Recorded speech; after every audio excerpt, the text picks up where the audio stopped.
السلام عليكم ورحمة الله وبركاته.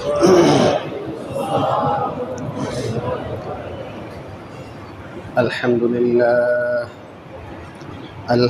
لله وكفى وسلام على عباده الذين اصطفى.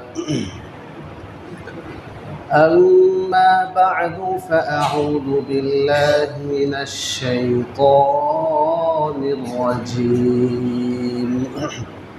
بسم الله الرحمن الرحيم. يا أيها الناس اتقوا ربكم إن زلزلة الساعة شيء عظيم يوم ترونها تذهل كل مرضعة عما أرضعت وتضع كل ذات حمل حملها وترى الناس سكارى وما هم بسكارى ولكن عذاب الله شديد. صدق الله العظيم. আমরা সকলে অন্তরে অন্তঃস্থল থেকে দুরূদ ইব্রাহিম পাঠ করি।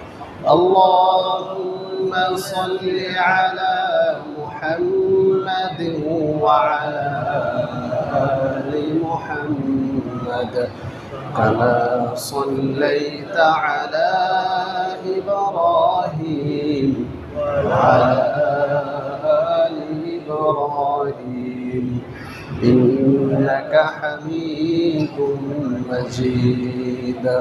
اللهم بارك على محمد وعلى آل محمد كما باركت على إبراهيم وعلى آل إبراهيم إنك حميد مجيد.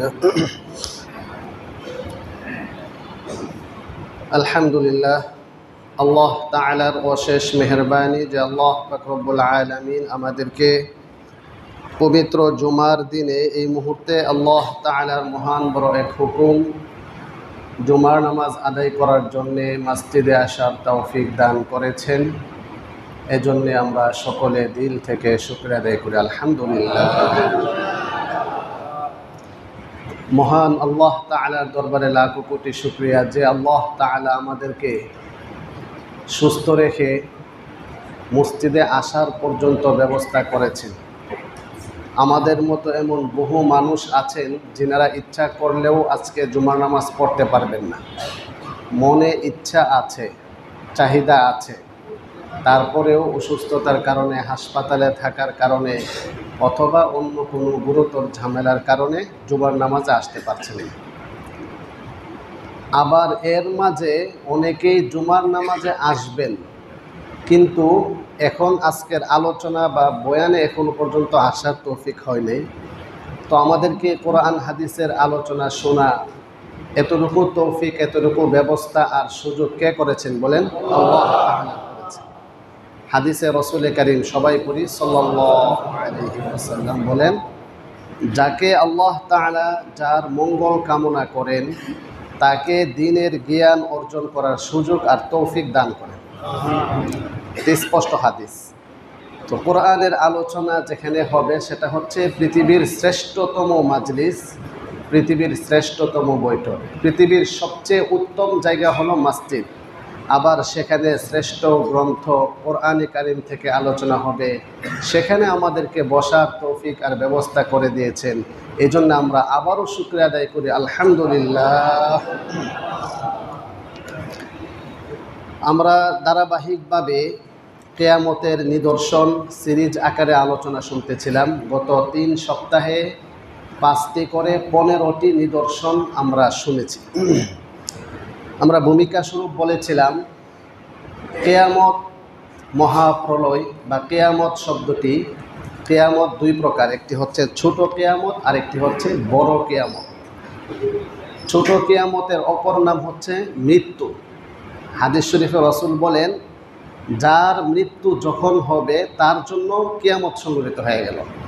ইযা মাতাল ইনসান ফাকাদ কামা কিয়ামাতুহু, মানুষ যখন মৃত্যুবরণ করে তার কিয়ামত সংঘটিত হয়ে যায়। আরেকটি হচ্ছে বড় কিয়ামত, যেটাকে মহাপ্রলয় বলা হয়, যেখানে পৃথিবী ধ্বংস হয়ে যাবে। ভয়াবহ পৃথিবীর সূচনা লগ্ন থেকে কিয়ামত আগ পর্যন্ত যেই দৃশ্য হয় নাই, যেই ভয়াবহ দৃশ্য ঘটে নাই, এমন কিছু ভয়াবহ চিত্র আর দৃশ্য ঘটবে। এই মর্মে আল্লাহ তাআলা কোরআনে কারীমের অনেক আয়াতে সংবাদগুলো দিয়েছেন, চিরন্তন সংবাদগুলো দিয়েছেন। তন্মধ্য থেকে একটি আয়াত আমি তেলাওয়াত করেছি যে কিয়ামতের সময় কি পরিমাণ ভয়াবহ পরিস্থিতি হবে, সেগুলো অনেকগুলো সূরাতে আল্লাহ তাআলা ধারাবাহিকভাবে বলেছেন। যেমন সূরাতুল হাজ এর শুরুতে বলেছেন, 30 নম্বর পারা সূরাতুত তাকবীরের শুরুতে বলেছেন, সূরাতুল ইনফিতার, সূরাতুল ইনশিকাক, সূরাতুল কারিআ, কিয়ামতের বিভীষিকাময় অবস্থা সেখানে তুলে ধরেছেন। আমরা অল্প সময়ে এই আয়াতের অনুবাদগুলো আমরা শুনব। আল্লাহ তাআলা আমাদের সবাইকে মনোযোগের সাথে এবং আমলের নিয়তে শ্রবণ করার তৌফিক দান করুন। কিয়ামতের নিদর্শন প্রথমত দুই প্রকার, ছোট নিদর্শন, বড় নিদর্শন। ছোট নিদর্শনগুলো 3 ভাগে বিভক্ত, যা সংঘটিত হয়ে গিয়েছে, 2 নাম্বার যা চলমান সংঘটিত হচ্ছে, 3 নাম্বার হচ্ছে যা ভবিষ্যতে সংঘটিত হবে।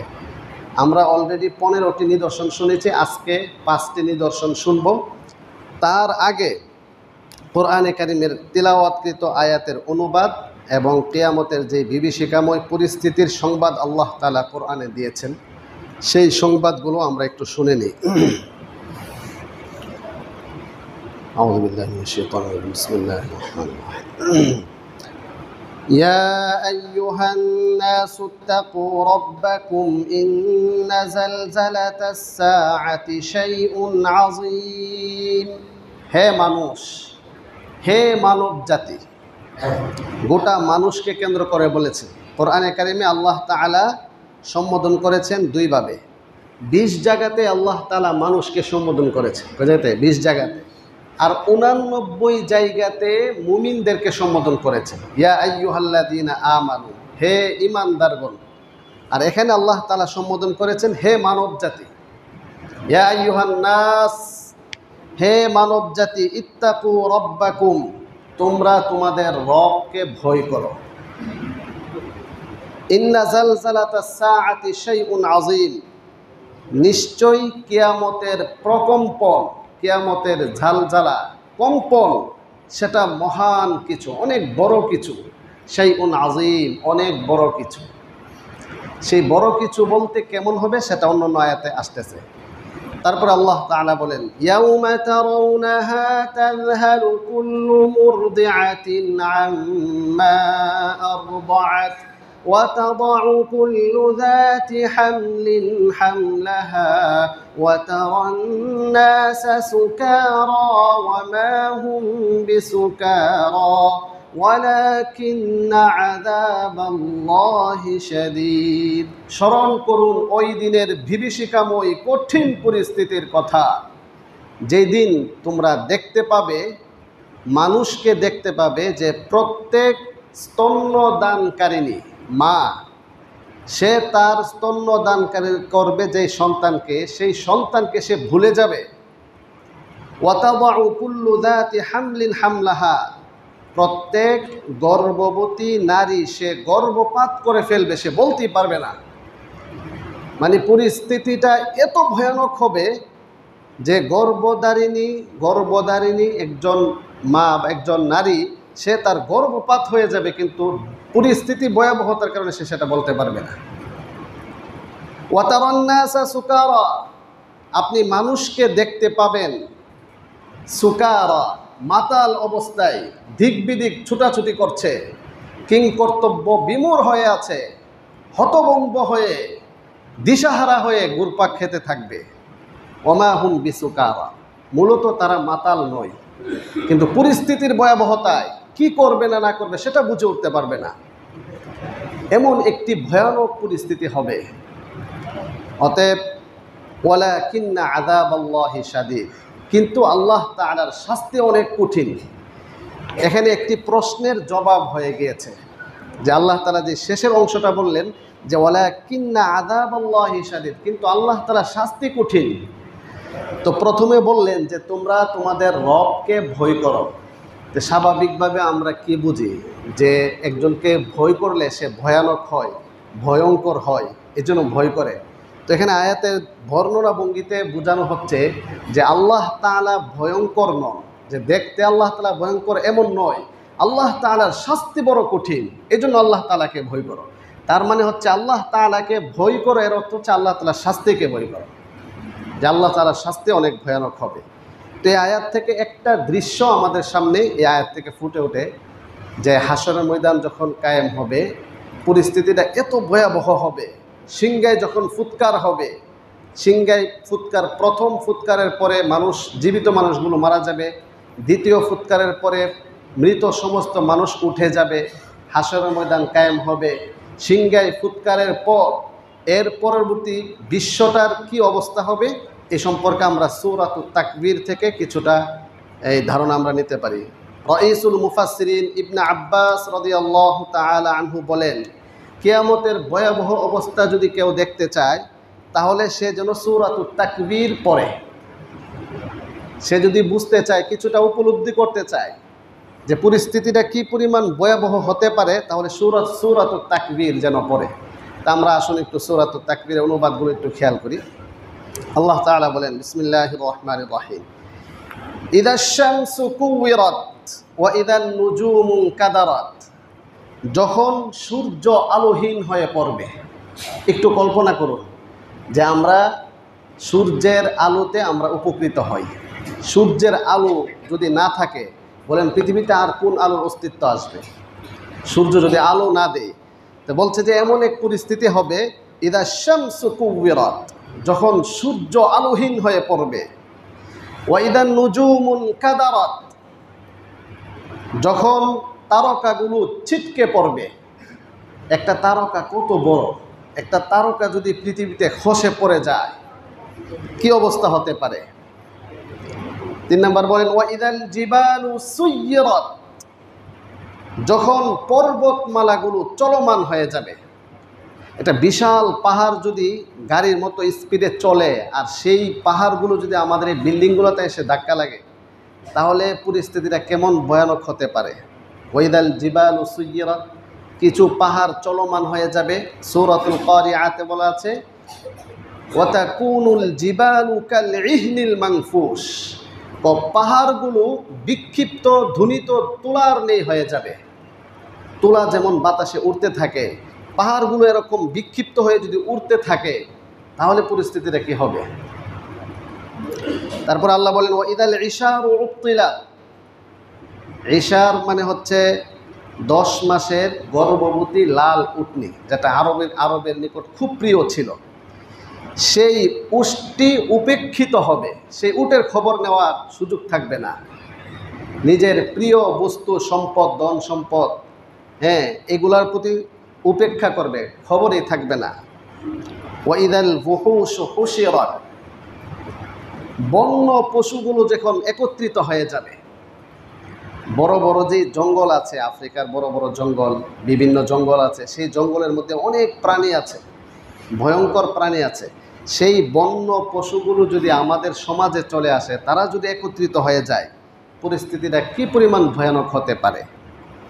ওয়াইদাল বিহারু সুজ্জিরাত, আর যখন সাগরগুলোকে প্রজ্বলিত করা হবে। পৃথিবীতে কতগুলো সাগর রয়েছে? 70% পানি, 71%। তো সেই পানিগুলা, আটলান্টিক মহাসাগরে কত পানি, গভীরতম সাগর, সেই পানিগুলা যদি প্রজ্বলিত হয়, সেগুলো যদি আগুনে রূপান্তরিত হয়, সেগুলো যদি কেরোসিন হয়ে সেখানে আগুন ধরে যায়, অগ্নিগিরি হয়ে যায়, তাহলে পরিস্থিতিটা কি পরিমাণ ভয়ানক হতে পারে। এই দৃশ্যগুলো বলার পরে তারপর আল্লাহ তাআলা বলেন, ওয়া ইদান নুফুসু যুওয়িজাত, আত্মাগুলোকে যখন যুগল করা হবে। এখন যে অপশনটা বলা হলো, অবস্থাটা বলা হলো, সেটা হচ্ছে পুনরুত্থানের সময়, যে মানুষের মাঝে যখন আত্মার সংযোজন হবে, ওয়াইদাল মাউউদাতু সুইলাত, জীবন্ত প্রথিত কন্যাকে যখন জিজ্ঞেস করা হবে, এটা জাহিলি যুগের একটা অবস্থা যে নিজের কন্যা সন্তানকে জীবন্ত কবর দেওয়া হয়তো, তাকে যখন জিজ্ঞাসা করা হবে বিআইয়ি যামবিন কুতিলা, কোন অপরাধের কারণে এই কন্যা সন্তানকে প্রথিত করা হয়েছিল, কবর দেওয়া হয়েছিল, কোন অপরাধে।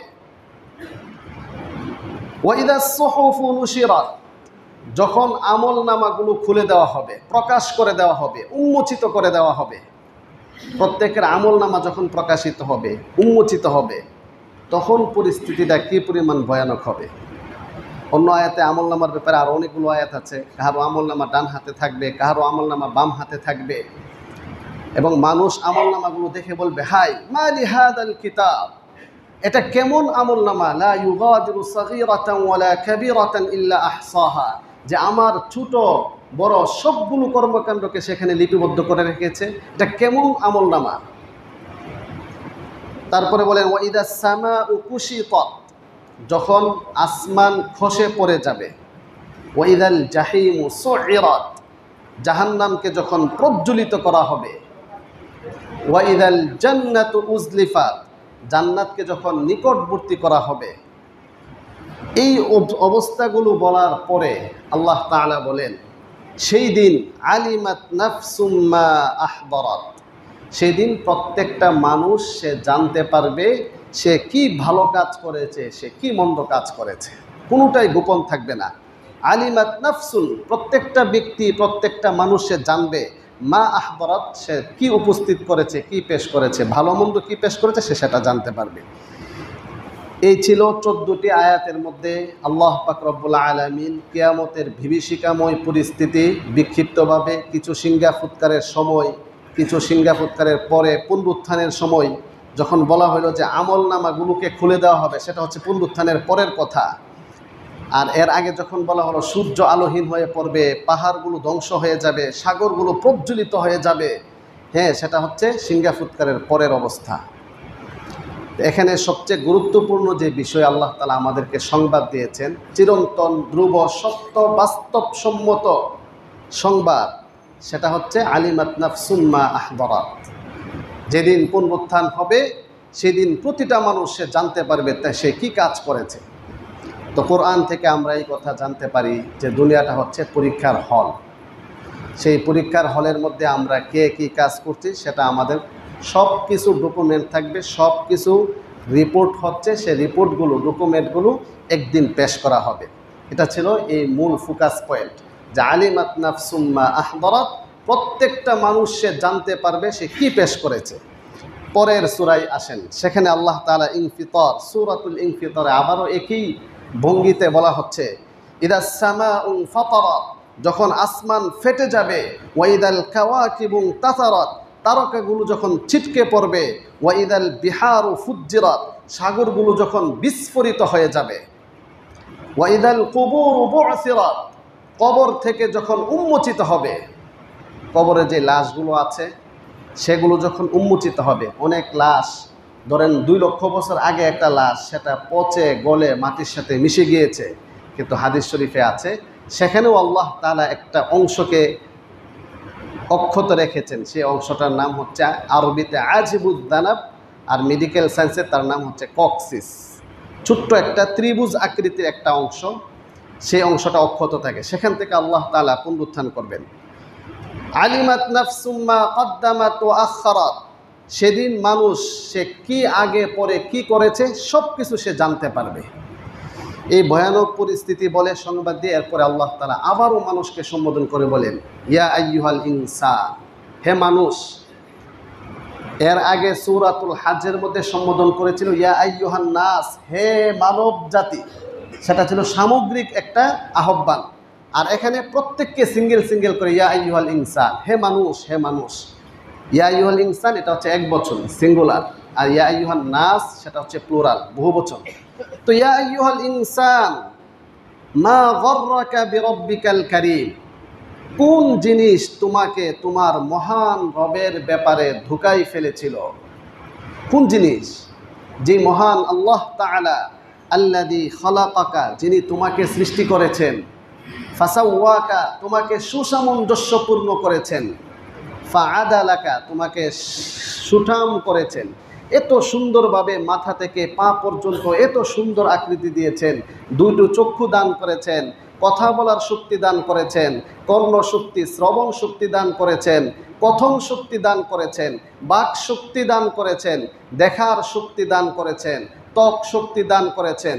এত সুন্দর চমৎকার একটি ব্রেন আল্লাহ তাআলা দান করেছেন, যেই ব্রেনের মধ্যে রয়েছে 12টি মানবিক শক্তি রয়েছে, যেই ব্রেনের মধ্যে আল্লাহ তাআলা বুদ্ধি শক্তি দান করেছেন, চিন্তা শক্তি দান করেছেন, স্মরণ শক্তি দান করেছেন, জ্ঞান শক্তি দান করেছেন, ইচ্ছা শক্তি দান করেছেন, অনুভূতি শক্তি দান করেছেন, ভয় শক্তি দান করেছেন, আশার শক্তি দান করেছেন, ভালো মন্দ বিশ্লেষণ করার যোগ্যতা আল্লাহ তাআলা দান করেছেন।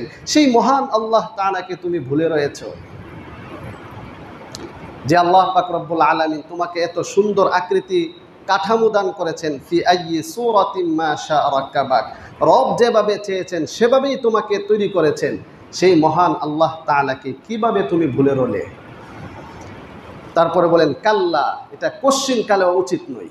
যে মহান আল্লাহ তাআলা এতগুলো নিয়ামত দান করেছেন, সেই মহান আল্লাহ তাআলাকে ভুলে থাকা সেটা কোশ্চিন কালেও উচিত নয়। কাল্লা, না, কখনো নয়, উচিত নয় সেটা। বাল তুকাযযিবুনা বিদ্দিন, বরং তোমরা কিছু মানুষ দিনকে অস্বীকার করছো। তোমরা কি জানো ওয়া ইন্না আলাইকুম লাহাফিজিন, নিশ্চয়ই তোমাদের উপর রয়েছে তত্ত্বাবধায়ক, সংরক্ষণশীল, রক্ষণাবেক্ষণকারী একজন ফেরেশতা রয়েছে। কিরামান কাতিবিন, সম্মানিত লিখকগণ, যেনারা তোমাদের সকল কর্মবিধি কার্যক্রম সবগুলো লিপিবদ্ধ করছেন।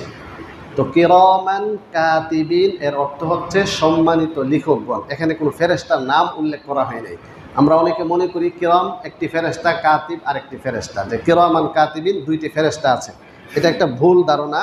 ফেরেশতার নাম উল্লেখ করা হয়নি, বলা হয়েছে যে তত্ত্বাবধায়ক, রক্ষণাবেক্ষণকারী আছে যারা সম্মানিত লিখকগণ। ডান পাশে একজন, বাম পাশে একজন। ডান পাশে ভালো কাজ লিপিবদ্ধ করেন, বাম পাশের ফেরেশতা মন্দ কাজ লিপিবদ্ধ করেন। ইয়ালামুনা মা তাফআলুন, তোমরা যা করো তারা তা জানেন। আল্লাহ তাআলা চূড়ান্ত ঘোষণা দিচ্ছেন, ইন্নাল আবরারা লাফি নাঈম, নিশ্চয়ই যারা ভালো মানুষ, যারা পুণ্যবান, যারা নেককার, যারা সৎকর্মপরায়ণশীল, লাফি নাঈম, তারা স্বাচ্ছন্দ্যে থাকবে, সুখময় অবস্থানে তারা থাকবে। পক্ষান্তরে ওয়া ইন্নাল ফুজ্জারা লাফি জাহিম, আর যারা পাপিষ্ট, গুনাহগার, পাপাচার করেছে তারা থাকবে জাহান্নামে। ইয়াসলাউনাহা ইয়াউমাদ্দিন, সেখানে তারা কর্মদিবসে প্রবেশ করবে। ওমা হুম আনহা বিগাইবিন, সেখানে কোনো কিছুই গোপন থাকবে না। আপনি জানেন কি কর্মদিবস কি? সুম্মা মা আদরাকা মা ইয়াউমুদ্দিন, আবার বলছি, জানেন আপনি কর্মদিবসটা কি পরিমাণ ভয়াবহ হবে? সেই দিন অবস্থা কেমন হবে? সেদিন কোনো পাওয়ার, কোনো ক্ষমতা থাকবে না, একমাত্র একচ্ছত্র ক্ষমতার মালিক যে মহান আল্লাহ তাআলা থাকবেন। সে আল্লাহ পাক রব্বুল আলামিন বলেন, ইয়াউমা লা তামলিকু নাফসুন লিনাফসিন শাইআ, স্মরণ করো ওই দিনের বিভীষিকাময় কঠিন পরিস্থিতির কথা, যেদিন কেউ কাউকে উপকার করতে পারবে না, একজন আরেকজনের মালিক হবে না।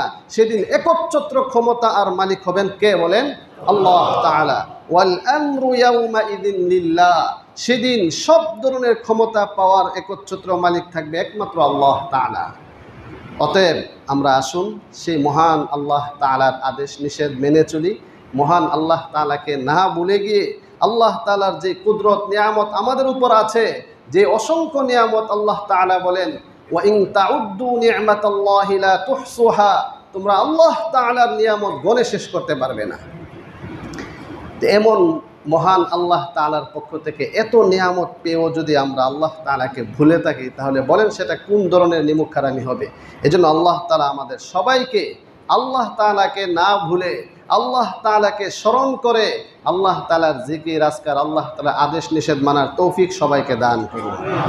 কিয়ামতের সেই বিভীষিকাময় কঠিন পরিস্থিতির দিন আল্লাহ তাআলা আমাদের সকলের আমলনামা ডান হাতে দেওয়ার ব্যবস্থা আল্লাহ তাআলা করে দিন। কিয়ামতের ছোট নিদর্শনাবলী থেকে 5টি নিদর্শন এখন বলা হবে। আমরা সবাই খুব মনোযোগের সাথে যেই 1400 বছর আগে যেই ভবিষ্যৎবাণীগুলো করা হলো উম্মতকে সতর্ক করার জন্যে, উম্মতকে জাহান্নাম থেকে মুক্ত করে জান্নাতের পথে সিরাতে মুস্তাকিমে আনার জন্য রাসূল যে ভবিষ্যৎবাণীগুলো করেছেন সেগুলো আমরা মনোযোগ দিয়ে শুনব, আমলের নিয়তে শুনব, প্রত্যেকে যেন সেটা থেকে বেঁচে থাকতে পারি সেই নিয়তে, প্রচারের নিয়তে শুনব। আল্লাহ তাআলা সবাইকে তৌফিক দান করুন। আজকে ১৬তম নিদর্শন। ৫টি নিদর্শনের ১ নম্বর নিদর্শন হচ্ছে রাসূল হাদিস শরীফের মধ্যে বলেন, ইন্না মিন আশরাতিস সাআতি আল্লা ইউসাল্লিমা আর-রাজুল ইল্লা আলা মান ইয়ারিফ। কিয়ামতের একটি নিদর্শন হচ্ছে, নিদর্শনাবলী থেকে অন্যতম নিদর্শন হলো যে ব্যক্তি পরিচিত ব্যক্তিদেরকে সালাম দিবে, অপরিচিত ব্যক্তিকে সালাম দিবে না। খুব খেয়াল করেন, আমরা সাধারণত চলাফেরার সময় রোডে ঘাটে সবাই সবাইকে সালাম দেয় না, আবার পরিচিত হইলে সালাম দিই, অপরিচিত হইলে সালাম দিই না। এটা একটা সমস্যা, সমস্যা না সমাধান? সমস্যা। এটা একটা কিয়ামতের নিদর্শন বলছেন। 1400 বছর আগে যেমন একটা পরিবেশ সিচুয়েশন হবে যে মানুষ পরিচিত ব্যক্তিদেরকে সালাম দিবে আর অপরিচিত ব্যক্তিদেরকে সালাম দিবে না। তো এটা আজকে আমরা জানলাম। ইনশাল্লাহ আজকে থেকে আমরা এই নিয়ত করতে পারি, প্রতিজ্ঞা করতে পারি যে আমি যেখানে যখন যার সাথে সাক্ষাৎ হবে আমি সালাম দিব। সালাম দিলে কি হবে, সালামের মাধ্যমে কি লাভ হবে, সালামের অর্থ কি, মর্ম কি, সেটার উপলব্ধি করার জন্য আমরা আরও কিছু হাদিস এখানে আমরা শুনি। এক সাহাবী রাসূল করিম সবাই পড়ি সাল্লাল্লাহু আলাইহি ওয়াসাল্লামকে জিজ্ঞাসা করলেন, আইয়ুল ইসলামি খায়রুন, ইসলামের মধ্যে একটি শ্রেষ্ঠ আমলের কথা আমাকে বলুন। তখন রাসূল করিম বললেন, শুনো, তুতঈমুত তাআম ওয়া তাকরাউস সালাম আলা মান আরাফতা ওয়া মান লাম তা'রিফ। বুখারী মুসলিম শরীফের হাদিস, যে তুমি মানুষকে খাবার খাওয়াবে, মানুষকে সালাম দিবে, চাই তুমি তাকে চিনো অথবা না চিনো। তার মানে পরিচিত অপরিচিত সবাইকে তুমি সালাম দিবে। এটা ইসলামের একটা শ্রেষ্ঠ আমল। তাহলে সালাম দেওয়া সামাজিক শান্তি প্রতিষ্ঠা, পরিবার সমাজের মধ্যে শান্তি প্রতিষ্ঠা করার জন্য রাসূল একটি আমল বলেছেন। একটা কি, যে মানুষকে খাবার খাওয়ানো, অসহায় গরিব মিসকিন অথবা ধনী সবাইকে খাবার খাওয়ানো। আপনি যখন 5 জনকে নাস্তা করাবেন, খাওয়া খাবেন, তাহলে তার সাথে কি সম্পর্ক নষ্ট হবে না সম্পর্ক গাঢ় হবে? স্বাভাবিক কথা। যখন একজন আরেকজনের সাথে সাক্ষাৎ হবে, আমরা যখন সালাম দিব যে আসসালামু আলাইকুম ওয়া রাহমাতুল্লাহি ওয়া বারাকাতুহু, সালামের সংক্ষিপ্ত হচ্ছে আসসালামু আলাইকুম। আরেকটু বড় করলে বললে আসসালামু আলাইকুম ওয়া রাহমাতুল্লাহ, আরেকটু বললে আসসালামু আলাইকুম ওয়া রাহমাতুল্লাহি ওয়া বারাকাতুহু। 3টা শব্দ, একটু খেয়াল করুন, 3টা শব্দ। একটি হচ্ছে সালামুন, আরেকটি হচ্ছে রহমাতুন, আরেকটি হচ্ছে বারাকাতুন। তাহলে এই 3টা শব্দ আমি যখন বললাম আসসালামু আলাইকুম ওয়া রাহমাতুল্লাহি ওয়া বারাকাতুহু, এর বাংলা অর্থ হচ্ছে আল্লাহ তাআলা আপনার উপর শান্তি বর্ষিত করুক, আল্লাহ তাআলা আপনার উপর রহমত বর্ষিত করুক, আল্লাহ তাআলা আপনার উপর বারাকা দান করুন। আচ্ছা, এই 3টা দোয়া যখন করা হলো, একজন মুসলিম অপর মুসলিমের জন্য 3টা দোয়া করলেন, সালাম, রহমত, বরকতের 3টা দোয়া করলেন। তাহলে এই 3টা দোয়া সে যখন আরেকজনের জন্য করলেন, অন্য হাদিস দ্বারা জানা যায় ফেরেশতারা তার জন্য আবার দোয়া করবেন, সেম এই দোয়াটা। তো এই জন্য আমরা আসলে সালামের মর্মটা অনেক সময় উপলব্ধ করি না। আসসালামু আলাইকুম, আপনার উপর শান্তি বর্ষিত হোক। বলেন, পৃথিবীর কোন মানুষটা, ধর্ম বর্ণ নির্বিশেষে কোন মানুষটা শান্তি চায় না? এমন একজন মানুষ পাওয়া যাবে না আমি শান্তি চাই না? পাওয়া যাবে? বলেন। যে শান্তি এমন এক বিষয় যেটা সবাই কামনা করে, সবাই চায়। সকল মানুষ হিসাবে মানুষের একটা মৌলিক চাহিদা হলো শান্তি। সেই শান্তির দোয়াটা আমি করলাম যে আসসালামু আলাইকুম। এই শান্তির মালিক কে? আল্লাহ তাআলা। আল্লাহ তাআলা শান্তি দান করবেন। অতএব আপনার উপরে শান্তি আল্লাহ তাআলা বর্ষণ করুন, রহমত বর্ষণ করুন, বারাকা বর্ষণ করুন। এটা বলা যায় কত বড় একটা দোয়া, কত বড় একটা মঙ্গল কামনা। সালাম শব্দের আরেকটি অর্থ হচ্ছে নিরাপত্তা। যে আমি আপনাকে সালাম দিলাম, তার মানে আমি আপনার ক্ষতি করব না। এখন আমি তাকে বাহ্যিকভাবে সালাম দিলাম, কিন্তু পিছনে পিছনে তার ক্ষতি করলাম, তাহলে কিন্তু কথার কাজে মিল নেই। কথা কাজে মিল হলো? মিল নাই। এই হাদিস যখন রাসূল বললেন, তখন সাহাবায়ে কেরাম এমন আমল করা শুরু করলেন। এটা বলছি, তার আগে আরেকটি হাদিস বলি। রাসূল বলেন, ইয়া আইয়ুহান নাস, হে মানব জাতি, আফশুস সালাম, তোমরা সালামের প্রচার প্রসার বেশি বেশি করে করো। ওয়া আতঈমুত তাআম, মানুষকে খাবার খাওয়াও। ওয়াসিলুল আরহাম, আত্মীয়তার বন্ধন অটুট রাখো। আরেকটা বিশেষ আমল, যে আত্মীয়তার বন্ধন অটুট রাখো। ওয়াসাল্লু বিল্লাইলি ওয়ান নাসু নিয়াম, আর মানুষ যখন সবাই ঘুমের মধ্যে থাকে তখন তোমরা নামাজ পড়ো। আচ্ছা বলেন, এখানে কোন নামাজের কথা বলা হলো? যে মানুষ যখন তাহাজ্জুদ নামাজ, অর্থাৎ রাতে যখন সবাই ঘুমিয়ে থাকে তখন তুমি আল্লাহ তাআলার কাছে একান্তে নির্জনে তোমার মনের কথাগুলো বলো, খুলে বলো। তাদখুলুল জান্নাতা বিসালাম, তুমি নিরাপদে জান্নাতে প্রবেশ করতে পারবে। সুবহানাল্লাহ। এরপর আরেকখানা হাদিস আমরা শুনি, যেখানে রাসূল বলেন, লম্বা হাদিসের একটা অংশ, যে লা তাদখুলুল জান্নাতা হাত্তা তুমিনু, তোমরা জান্নাতে প্রবেশ করতে পারবে না যতক্ষণ পর্যন্ত মুমিন না হও। তাহলে জান্নাতে প্রবেশ করার জন্য কি শর্ত? বলেন, মুমিন হওয়া শর্ত। আচ্ছা, এরপরে বলেন ওয়ালা তুমিনু হাত্তা তাহাব্বু, আবার তোমরা মুমিন হতে পারবে না যতক্ষণ পর্যন্ত তোমাদের পরস্পরের মধ্যে হৃদ্যতা, ভালোবাসা, দয়া, মঙ্গল কামনা, মায়া, স্নেহ, মমতা না থাকে, ভালোবাসা না থাকে, তাহলে তোমরা মুমিন হইতে পারবে না। তার মানে ঈমানের জন্য আরেকটা শর্ত হচ্ছে পরস্পরে ভালোবাসা থাকা, পরস্পরে মঙ্গল কামনা করা, কেউ কারো ক্ষতি না করা, কেউ কারো হক নষ্ট না করা, এটা হচ্ছে আরেকটা ঈমানের তাকাজা। তারপরে রাসূল বলেন, এই শুনো, আওয়ালা আদুল্লুকুম আলা আমরিন ইযা ফাআলতুমুহু তাহাবাবতুম, আচ্ছা আমি কি তোমাদেরকে এমন একটি আমলের কথা বলবো যেই আমলটি তোমরা করলে তোমাদের মধ্যে ভালোবাসা, মহাব্বত, দয়া, মায়া সৃষ্টি হবে, এমন একটি আমলের কথা বলবো। যা রাসূল এমন একটা বর্ণনা ভঙ্গিতে আকর্ষণীয় সিস্টেমে বললেন যে শুনো, এমন একটি আমলের কথাকে আমি বলে দিব যে আমলটা তোমরা করলে তোমাদের পরস্পরের মধ্যে হিংসা, বিদ্বেষ, অহংকার কিছুই থাকবে না, শান্তি প্রতিষ্ঠা হবে, ভালোবাসা প্রতিষ্ঠা হবে, মহাব্বতের কায়েম হবে, এটাকে আমি বলে দিব। ক্বালু বালা ইয়া রাসূলুল্লাহ, সাহাবায়ে কেরাম বলেন, অবশ্যই আল্লাহ রাসূল, সে আমলটা বলে দিন। তখন বললেন, আফশুস সালামা বাইনাকুম, তোমরা তোমাদের পরস্পরের মাঝে সালামের প্রচার প্রসার করো।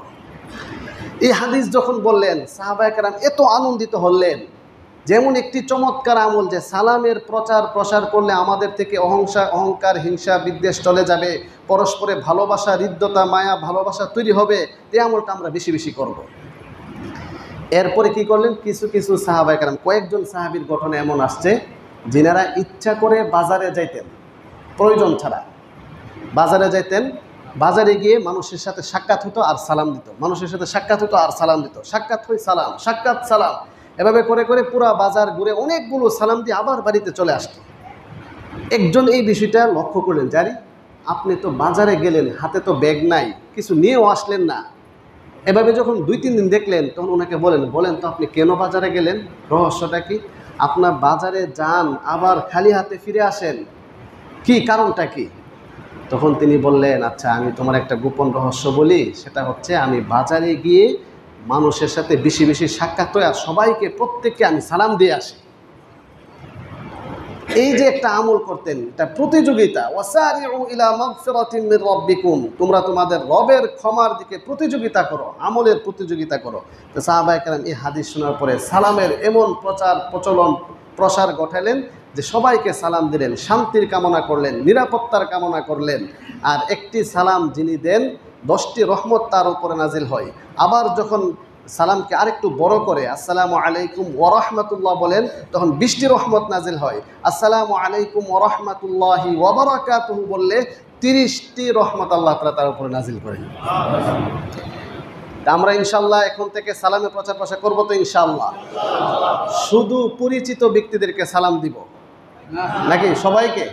পরিচিত অপরিচিত সবাইকে আমরা ইনশাআল্লাহ এই সালামের আমলটা করব ইনশাআল্লাহ। এই সালামের মাধ্যমে এবং এই অর্থের দিকে খেয়াল করব যে শুধু সালাম নয়, সালাম দিচ্ছি এবং অর্থের প্রতি আমাদের খেয়াল থাকবে যে আমি তার জন্য মঙ্গল কামনা করছি, শান্তি তার উপর বর্ষিত হোক, রহমত বর্ষিত হোক, বরকত বর্ষিত হোক। এবার যিনি সালাম দিলেন তিনি একটা সুন্নত আদায় করলেন। এবার যাকে সালাম দিলেন সে জবাব দেওয়া কিন্তু সুন্নত নয়, জবাব দেওয়াটা আবার ওয়াজিব হয়ে যায়। জবাবে সে কি বলবে? ওয়া আলাইকুমুস সালাম ওয়া রাহমাতুল্লাহি ওয়া বারাকাতুহু, তোমাদের উপর আল্লাহ তাআলার শান্তি, রহমত, বরকত বর্ষিত হোক। তো পরস্পরে একে অপর যখন আমিও আপনার শান্তি চাবো, আপনিও আমার শান্তি চাবেন, আপনিও আমার জন্য বরকতের দোয়া করবেন, রহমতের দোয়া করবেন, আমিও আপনার জন্য শান্তি রহমত বরকতের দোয়া করব, তাহলে অশান্তি আসবে? তো প্রশ্নই আসে না। এরপরে এক হাদিস শুনেন, লম্বা হাদিসের একটা অংশ। রাসূল বলেন, আল বাদিউ বিস সালাম বারিউম মিনাল কিবর, যিনি আগে সালাম দিবেন তাকে আল্লাহ তাআলা অহংকার থেকে মুক্ত করে দিবেন। সুবহানাল্লাহ, কত বড় একটা বিষয়। এই জন্য আগে সালাম দেওয়া এটা আরেকটা গুরুত্বপূর্ণ বিষয়, যে আমি আগে সালাম দেবো, ওরাকে অহংকার থেকে মুক্ত করে দিবেন। আচ্ছা, এরপরে সালাম সংক্রান্ত আরও অনেকগুলো গুরুত্বপূর্ণ বিধান আছে। কোরআনে একটি আয়াত রয়েছে, যে আয়াতে ধরেন এখন আমি বাসায় যাব, বাসায় প্রবেশ করলে ধরেন বাসায় কেউ নাই অথবা আছে। অনেক সময় এমন হয় যে বাসায় আমার সন্তান, আমার স্ত্রী, আমার ছেলে মেয়ে, হ্যাঁ, পরিচিত লোক আছেন, ওনাদেরকে আমরা অনেকে সালাম দিই না। অথচ আল্লাহ তাআলা কোরআনে বলেন, ফাইদা দাখালতুম বুয়ুতান ফাসাল্লিমু আলা আনফুসিকুম, তোমরা যখন তোমাদের ঘরে প্রবেশ করো তখন তোমরা নিজেদেরকে সালাম দাও। তো ঘরে প্রবেশ করলে নিজেদেরকে সালাম দিতে বলেছেন। ঘরে যদি কেউ নাও থাকে, হাদিস শরীফ আসছেন, তখনও সালাম দিয়ে প্রবেশ করবে। এজন্য আমরা নিজের স্ত্রী, পরিচিত যারা আছে, ঘরে প্রবেশ করলেও সালাম দিব। অনেক সময় আছে সন্তান বাবাকে সালাম দিতে লজ্জাবোধ করে, অথবা বাবা সন্তানকে সালাম দিতে একটু লজ্জা লাগে, বা স্বামী তার স্ত্রীকে সালাম দিতে একটু লজ্জা লাগে। এই বিষয়টা সম্পূর্ণ কোরআন হাদিসের বিপরীত হয়ে যায়। এটা কামনা, এটা কাম্য নয়। এই জন্য বাসা বাড়িতে প্রবেশ করলেও সালাম দিব, ঘরে কেউ থাকলেও সালাম, না থাকলেও সালাম। এবার ভিন্ন কেউ ঘরে প্রবেশ করার ক্ষেত্রে আল্লাহ তাআলা কোরআনে নির্দেশনা দিয়েছেন, ইয়া আইয়ুহাল্লাযীনা আমানু লা তাদখুলু বুয়ুতান গায়রা বুয়ুতিকুম হাত্তা তাস্তানিসু ওয়া তুসাল্লিমু আলা আহলিহা, হে ঈমানদারগণ, তোমরা কাহারও ঘরে, রুমে, বাসা বাড়িতে প্রবেশ করবে না বিনা অনুমতিতে। অনুমতি নিয়ে তোমরা প্রবেশ করবে এবং তাদেরকে সালাম প্রদান করবে। এখানে সালাম দুইটা, একটা হচ্ছে অনুমতির জন্য সালাম, ভিতর থেকে যদি জবাব আসে তার মানে অনুমতি হলো, এবার আপনি প্রবেশ করবেন। প্রবেশ করার পরে আবার আরেকটি সালাম, সেটা হচ্ছে সাক্ষাতের সালাম। ওইটাও আমরা অনেক সময় খেয়াল করি না, যে প্রথমে সালাম দিই, দ্বিতীয়বার যখন প্রবেশ করার পরে সাক্ষাৎ হলো তখন আর সালাম দিই না, তখন মূলত সেটাও সালাম দিতে হয়। 3 নাম্বার হচ্ছে কথাবার্তা বলার পরে চলে যাওয়ার সময় সালাম, সেটাও অনুমতি নেওয়ার সালাম। এক্ষেত্রে আমরা অনেকে অবহেলা করি, যে প্রথমে তো দেখা সাক্ষাৎ হইলো, সালাম দিলাম, কিন্তু যখন কথা শেষ, বৈঠক শেষ, উঠে চলে যাচ্ছি, তখন আমরা অনেকে সালাম আবার দিই না, অনেকে দেয় আলহামদুলিল্লাহ। তা আমরা এই আমলটা করব, প্রবেশ করলেও সালাম, সাক্ষাৎ হলে সালাম, চলে যাওয়ার সময়, বিদায়ের সময়ও আবার সালাম। প্রাসঙ্গিক একটি বিষয়, আমরা অনেক সময় সালাম দিতে গিয়ে আসসালামু আলাইকুম ওয়া রাহমাতুল্লাহি ওয়া বারাকাতুহু ওয়া মাগফিরাতুহু ওয়া জান্নাতুহু আরও কত কিছু আমরা অনেক সময় অ্যাড করি, কিন্তু এটা সুন্নতের খেলাফ। স্পষ্ট ফতোয়ার কিতাবে এবং হাদিসের ব্যাখ্যা গ্রন্থ কিতাবের মধ্যে আসছে যে এখানে সালাম শব্দ শেষ হবে হচ্ছে ওয়া বারাকাতুহু বলে, পরবর্তী যে এক্সট্রাগুলো বলা হচ্ছে সেগুলো আমাদের নিজস্ব বলা হচ্ছে, ওইটা সুন্নতের হাদিসে বা সুন্নতের আওতায় বা সাহাবায়ে কেরামের আমল দ্বারা প্রমাণিত নয়। যতটুকু প্রমাণিত সেটাই আমরা ব্যবহার করবো, সেটা হচ্ছে কি ওয়া বারাকাতুহু পর্যন্ত। আল্লাহ তাআলা আমাদের সবাইকে সালাম বিষয়ে যে কথাগুলো বলা হলো আমাদের সবাইকে আমল করার তৌফিক দান করুন। তাহলে কিয়ামতের কয়টা নিদর্শন বলা হলো এতক্ষণে? একটা, 5টার মধ্যে একটি বলা হলো, সেটা কি? অপরিচিত ব্যক্তিদেরকে সালাম না দেওয়া। তা আমরা ইনশাআল্লাহ আজকে থেকে এই আমল বয়ান শোনার পর থেকে আমরা সবাই পরিচিত অপরিচিতকে সালাম দিব, আর মনে মনে এই রহমত, শান্তি, বরকতের আশা কামনা আমরা করব। আল্লাহ তাআলা তৌফিক দান করুন। তাহলে সালামের মাধ্যমে কি হচ্ছে আমরা জানতে পারলাম, সালাম হচ্ছে শ্রেষ্ঠ আমল। অপরকে সালাম প্রদান মানে হচ্ছে তার রহমত, বরকত, তার শান্তি কামনা, নিরাপত্তার কামনা। সালাম হচ্ছে পারিবারিক ও সামাজিক শান্তি প্রতিষ্ঠার বিশেষ একটি আমল। সালাম হচ্ছে অহংকার থেকে মুক্ত থাকার বিশেষ আমল। সালাম হচ্ছে জান্নাতে সহজে যাওয়ার সহজ রাস্তা হচ্ছে সালাম। আল্লাহ তাআলা আমাদের সবাইকে আমল করে তৌফিক দান করুন। 2 নম্বর নিদর্শন, রাসূলুল্লাহ সবাই পড়ি সাল্লাল্লাহু আলাইহি ওয়াসাল্লাম ইরশাদ করেন, লা ইয়াতিয়ান্না আলান নাসি জামানুন,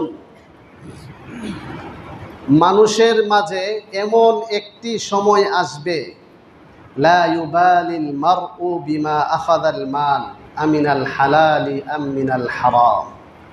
মানুষের মাঝে এমন একটি সময় আসবে যেই সময়ে ব্যক্তি সম্পদ গ্রহণ করবে, কিন্তু সেটা কি হালাল না হারাম সেটা সে দৃষ্টি দিবে না, পরোয়া করবে না। তার মানে কিয়ামতের একটি নিদর্শন রাসূল ভবিষ্যৎবাণী করেছেন, এমন এক সময় আসবে যে সময় কিছু কিছু মানুষ এমন থাকবে যারা হালাল হারাম পার্থক্য করে চলবে না। বলেন এটা কি সংগঠিত হয়ে গেছে নাকি চলমান আছে? চলমান আছে। এটা আমাদের জন্য একটা সতর্কবাণী, সাবধান হে মুসলিম জাতি, হে মুমিন, হে মুসলিম, হে মানুষ, সাবধান হও, সতর্ক হও। দুনিয়া পরীক্ষার হল, সব কিছু লিপিবদ্ধ হচ্ছে, সিসি ক্যামেরা, ভূত, আল্লাহ তাআলা আমাকে দেখছেন, যা কিছু আমি করছি না কেন সব কিছু আল্লাহ তাআলা দেখছেন। একদিন জাররা পরিমাণ ভালো খারাপ সব কিছুর হিসাব হবে, যেটা আল্লাহ তাআলা সূরাতুল জিলজালে বলেছেন, ফামান ইয়া'মাল মিসকালা যাররাতিন খায়রান ইয়ারা ওয়া মান ইয়া'মাল মিসকালা যাররাতিন শাররান ইয়ারা। জাররা পরিমাণ ভালো কাজ যারা করেছে সেটারও হিসাব সে পাবে, জাররা পরিমাণ খারাপ যে করেছে সেটারও হিসাব পাবে। অতএব সাবধান। অন্য হাদিসে রাসূল করিম সাল্লাল্লাহু আলাইহি ওয়াসাল্লাম ইরশাদ করেছেন, আব্দুল্লাহ ইবনে মাসউদ রাদিয়াল্লাহু তাআলা আনহু থেকে বর্ণিত, তিনি বলেন, রাসূল বলেন, লা তাজুলু কদাম ইবনি আদম ইয়াউমাল কিয়ামা মিন ইনদি রাব্বি হাত্তা ইউসআলা আন খামসিন। তো বনি আদম সন্তান সে তার এক কদম পাও সরাইতে পারবে না 5টি প্রশ্নের জবাব দেওয়া ব্যতীত। বলেন কয়টি প্রশ্নের জবাব? 5টি প্রশ্ন। 1 নাম্বার, আন উমরিহি ফিমা আবলাহু, তার জীবন সম্পর্কে, সময় সে কিভাবে কাটিয়েছে। সময় নামক নিয়ামত, হায়াত নামক নিয়ামত, জীবন নামক নিয়ামত তাকে দান করা হয়েছিল, সেটা সে কোন পথে কিভাবে ব্যয় করেছে তার হিসাব দেওয়া ছাড়া এক পাও সামনে যাওয়া যাবে না। 2, ওয়া আন শাবাবিহি ফিমা আবলাহু, মানুষ সে তার যৌবন কিভাবে খরচ করেছে, যৌবন কিভাবে কাটিয়েছে, যৌবনকাল, তার হিসাব দেওয়া ছাড়া এক কদম পাও সামনে বাড়াতে পারবে না। 3, ওয়ান মালিহি মিন আইনা ইকতাসাবাহু, তার অর্জিত সম্পদ সে কোন জায়গা থেকে সে অর্জন করেছে, সম্পদের উৎস, আয়ের উৎসটা কি ছিল, আয়ের উৎসটা কি হালাল না হারাম ছিল, তার জবাব দেওয়া হিসাব নিকাশ ছাড়া সে সামনে যেতে পারবে না। 3 নাম্বার। 4 নাম্বার হচ্ছে সম্পদ অর্জন করার পরে সেটা কোথায় ব্যয় করেছে। 3 নাম্বার, সম্পদ কিভাবে উপার্জন করা হলো, আর 4 নাম্বার সেই সম্পদ কোথায় কোথায় ব্যয় করা হলো, এর একটা হিসাব দিতে হবে। 5 নাম্বার, তার জানা অনুপাতে সে কি পরিমাণ আমল করেছে, যতটুকু জানতো সেই জানা অনুপাতে কত পার্সেন্ট জানতো আর কত পার্সেন্ট মানতো, আমল সে কতটুকু করত, তার হিসাব দেওয়া ছাড়া এক কদম পাওয়ার সামনে বাড়ানো যাবে না। তাহলে এখানে 5টি প্রশ্নের মধ্যে একটা হলো জীবন, আরেকটি হলো যৌবন, আরেকটি হচ্ছে সম্পদ, আয়ের উৎস, ব্যয়, আয় ব্যয়ের হিসাব, আরেকটি হচ্ছে জানা অনুপাতে আমল। তাহলে বলেন সম্পদের উৎস যদি হালাল না হয়, সম্পদের ব্যয়ের কাজ যদি হালাল না হয়, বলেন জান্নাতে যাওয়া যাবে? কল্পনা করা যায়? তো আল্লাহ তাআলা আমাদের সবাইকে 1400 বছর আগে রাসূল যেই ভবিষ্যৎবাণী করে বলেছেন হালাল হারাম পার্থক্য করে চলার জন্য, সম্পদ আয়ের উৎস হালাল হারাম সেগুলো লক্ষ্য করার জন্য আল্লাহ তাআলা আমাদের সবাইকে তৌফিক দান করুন। 3 নাম্বার, আত্মীয়তার সম্পর্ক ছিন্ন করা কিয়ামতের একটি নিদর্শন, যা আমরা আগেও বলেছি, বিভিন্ন হাদিসে আমরা মাগরিবের সময় শোনাই, যেখানে রাসূল বলেন লা ইয়াদখুলুল জান্নাতা কাতিউন, আত্মীয়তার সম্পর্ক ছিন্নকারী জান্নাতে প্রবেশ করতে পারবে না। তো আত্মীয়তা বলতে দূরের আত্মীয় আছে, নিকট আত্মীয় আছে, রক্তের সম্পর্ক সরাসরি যারা ওয়ারিস হয়, উত্তরাধিকারী হয়, সেরা হচ্ছে নিকট আত্মীয়। যারা কোরআন হাদিসের দৃষ্টিতে, ইলমুল ফারায়েজের দৃষ্টিতে ওয়ারিসের অধিকারী হয় না, তারা হচ্ছে দূরবর্তী আত্মীয়। 4 নাম্বার, সত্য গোপন করা, মিথ্যা সাক্ষ্য দেওয়া কিয়ামতের একটি নিদর্শন। কিয়ামতের আরেকটি নিদর্শন হচ্ছে 5 নাম্বার, হত্যাযোগ্য বৃদ্ধি পাওয়া, প্রচুর পরিমাণে হত্যাকাণ্ড ঘটবে, এটা রাসূল ভবিষ্যৎবাণী করেছেন। তাহলে এই ছিল মোটামুটি 5টি কিয়ামতের নিদর্শন, যারা আমরা পরে আসছি। আজকের আলোচনার সার নির্যাস বা সামারি হচ্ছে কিয়ামতের 5টি নিদর্শনের কথা বলা হলো। 1 নাম্বার ছিল অপরিচিত ব্যক্তিদেরকে সালাম না দেওয়া, শুধু পরিচিত ব্যক্তিদেরকে সালাম দেওয়া, সে সম্পর্কে আমরা বিস্তারিত আলোচনা শুনেছি। 2 নাম্বার, হালাল হারাম পার্থক্য করে চলা। না চলাটা হচ্ছে কিয়ামতের নিদর্শন। 3 নাম্বার আত্মীয়তার সম্পর্ক ছিন্ন করা কিয়ামতের একটি নিদর্শন। 4 নাম্বার সত্য গোপন করা, মিথ্যা সাক্ষ্য দেওয়া। 5 নাম্বার হত্যাযুদ্ধ বৃদ্ধি পাওয়া। আল্লাহ তাআলা আমাদের সবাইকে এই 5টি যে নিদর্শনের কথা বলা হলো সেখান থেকে বেঁচে থেকে পরিবার ও সমাজে শান্তি প্রতিষ্ঠা করার লক্ষ্যে আমাদের সবাইকে পরস্পরের মাঝে সালামের প্রচার প্রসার ঘটানোর তৌফিক আল্লাহ তাআলা দান করুন। ওয়া আখিরু দাওয়ানা আলহামদুলিল্লাহি রাব্বিল আলামিন। আমরা যারা সুন্নত নামাজ পড়ি নাই 4 রাকাত কবর জুমা সুন্নত নামাজ পড়ি নেই।